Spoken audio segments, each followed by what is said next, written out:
大家好，我係露娜，今日想同大家整蒜蓉蒸勝瓜。夏天呢就最啱食瓜類嘅，因為當造如果你唔係好想食咁多肉，想食清淡啲、健康啲嘅話呢，咁勝瓜就啱晒你啦。因為瓜入面呢個水分好高，咁可以幫我哋消暑同埋補水。勝瓜呢又叫做絲瓜，咁廣東話嘅絲字呢同個書字呢個音好似啊，再加埋個瓜字呢就更加唔吉利。咁所以呢，老一輩嘅人都中意叫做勝瓜。咁揀瓜呢都有啲學問嘅，呢條片呢我都會同大家分享一下點樣 shopping， 同埋呢點煮個勝瓜呢先夠鮮甜，點 keep 到啲瓜味啦，同埋爽口嘅感覺。咁記住睇晒成條片啦。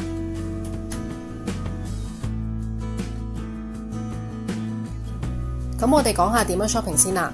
揀瓜嘅5大秘訣，咁啊大家記住啦。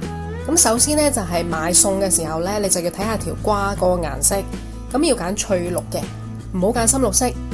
咁仲有呢，就要揀直身，你可以拎起條瓜搖下去，搖到呢，即係話佢唔老啦。如果彎咗啊或者腍身呢，即係代表佢個水分呢就唔夠多啦，咁同埋開始會爛咯。咁另一個秘訣呢，就係話記住要揀挺身同埋有彈性嘅，冇巢皮啦。仲有呢，就要揀重身啦。咁啊粗壯嘅聚手嘅瓜呢，即係話代表佢夠新鮮、夠嫩、夠晒水分。咁輕身呢，即係話佢入面嘅水分少咗，纖維化咗呢，起咗根呢，就唔好食噶啦。咁啊大家記住上面嘅秘訣，咁就會揀到好多水、脆身但又唔老嘅勝瓜噶啦。大家今次蒸勝瓜呢，記住要準備埋蒜頭。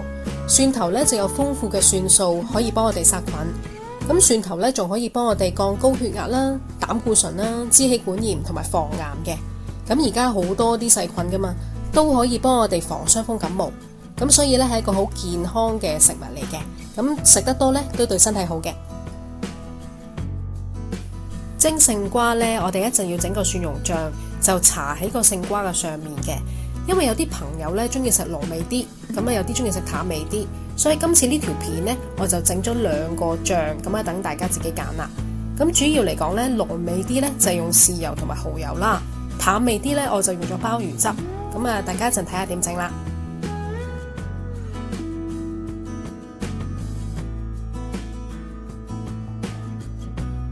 勝瓜買咗返嚟呢，點樣洗好呢？我呢就會用個刷輕輕力咁樣呢去刷走佢表面上面少少嘅青色咯，咁樣就可以將啲苦澀味呢去整走嘅。好多時候嗰啲坑呢入面都有啲泥嘅，咁所以你要刷走佢啦。洗完條勝瓜呢，你可以開始刨皮。咁刨皮呢，首先你就刨咗佢突出嚟嘅坑紋同埋啲表皮。咁你見到開始佢平滑啦，你刮走咗啲綠色之後呢，就一路轉條勝瓜就繼續刨。咁咧就希望咧就刨得佢勻循啲，咁但係就唔好刨死一面咯。咁你如此類推咧，成條勝瓜咧就會刨得乾淨嘅。咁但係就唔使刨晒啲皮，因為咧我哋要留翻啲綠色咧，咁先靚嘅。有啲人咧就中意刨晒啲皮，咁會滑啲，但個瓜味咧就會變淡咗。咁今次咧我哋蒸個瓜咧就想要有瓜味，咁所以咧就要留翻少少皮。咁啲瓜味呢就會濃啲啦。通常個勝瓜嘅頭尾呢，嗰啲坑紋係特別硬啲同埋韌啲嘅，咁變咗你刨嘅時候呢，就要刨多啲咯。咁刨完你再洗一洗啦，因為我哋自己屋企食都係洗乾淨啲。我哋洗好晒、刨好晒個勝瓜啦，咁到切啦，咁點切好呢？咁其實呢，切法呢就要睇你點樣整啦。個瓜囊呢有好多水分。如果你係炒嘅話呢，咁你首先就要界開個瓜囊唔要。咁如果唔係呢，佢一路炒呢就一路出水，唔夠乾身啦。但係因為今次我哋係蒸啊，所以呢我哋就要留翻啲瓜囊呢，多啲水就好味啲。咁今次呢我就將佢切做圓形，咁因為我想佢一個個得意啲咯。咁但係你都可以斜切嘅，咁啊隨你中意。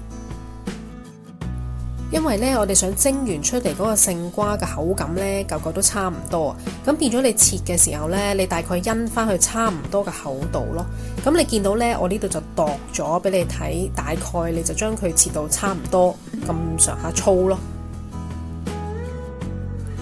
咁你又唔使切到咁精準嘅，咁你大概有個感覺之後呢，你就自己再切咯，就一嚿嚿差唔多就 OK 噶啦。切好晒成條勝瓜之後呢，你會發現頭尾嗰幾嚿呢，一面係大啲，一面細啲嘅。我就會將面大嗰邊呢向上咯，咁變咗個搽嘅蒜蓉醬呢就會多啲咯。今次蒸勝瓜呢，我哋想食佢嘅鮮味，咁你落太多蒜蓉醬呢，可能會冚咗勝瓜嘅味嘅，咁所以你自己因下你想落幾多蒜蓉啦。切好晒之後呢，我哋就將佢排落個碟度啦。咁你大嚿啲咪排喺中間咯，咁會靚啲啊嘛。咁我哋準備一陣間呢，就搽啲蒜蓉醬上去呢，就可以蒸噶啦。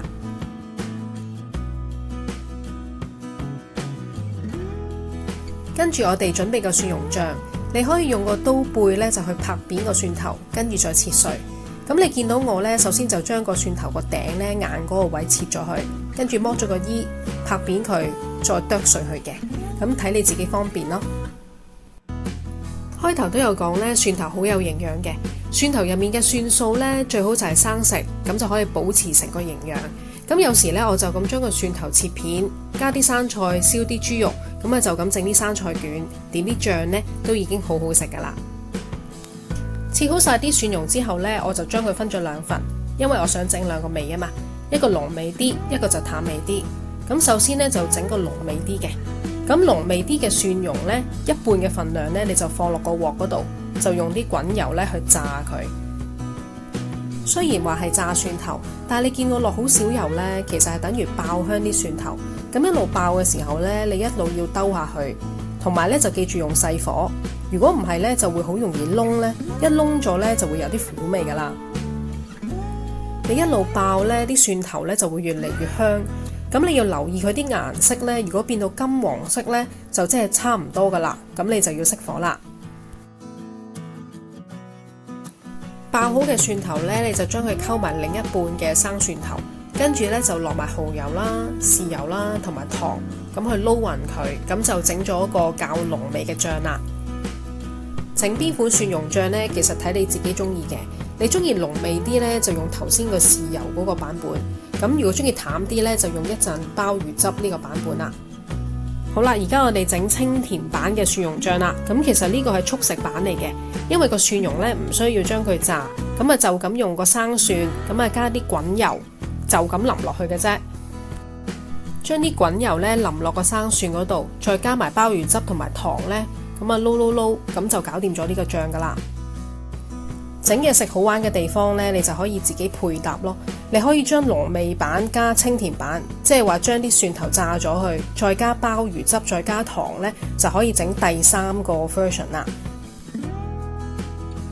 咁整好晒啲醬之後呢，就可以就咁將佢放喺勝瓜嘅上面啦，鋪好佢。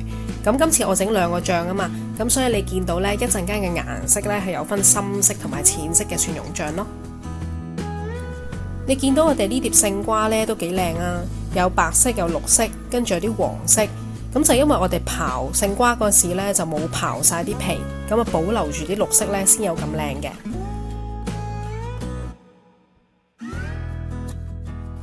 整好晒成碟嘢之後呢，我哋就大火將佢隔水蒸5分鐘。